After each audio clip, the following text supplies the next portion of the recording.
own your actions. Perhaps you've heard of Isaac Newton's third law of motion.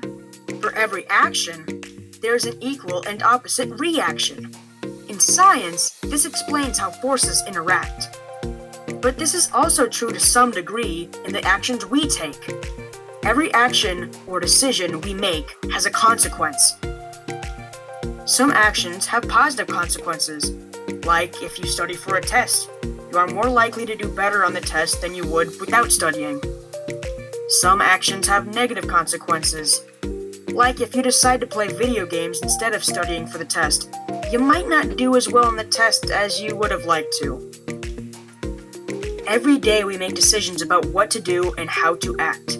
Some decisions are easy, like deciding whether to walk or ride your bike to your friend's house.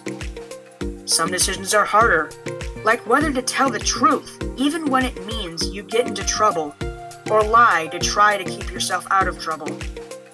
Life is made up of actions and consequences, but big or small, you are responsible for your actions and their consequences.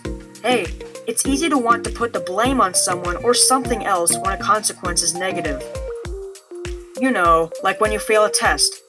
We've all made excuses like, "That test was impossible. The teacher didn't explain it well.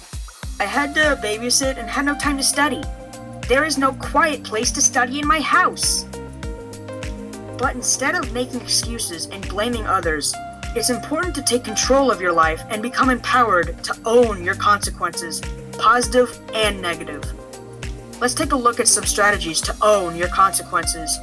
The O reminds us that each of us is responsible for our own actions, both what we do and what we say.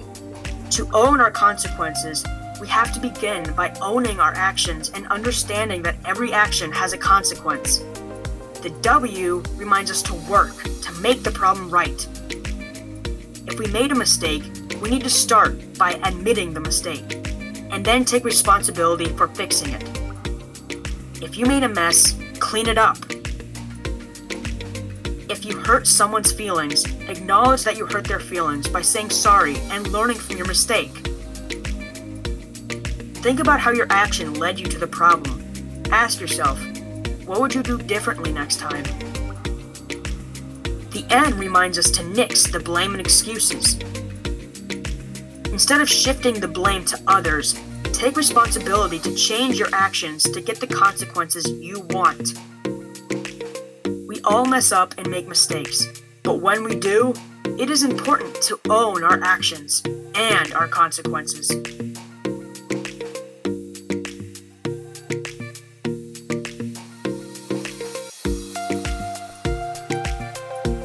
Let's discuss.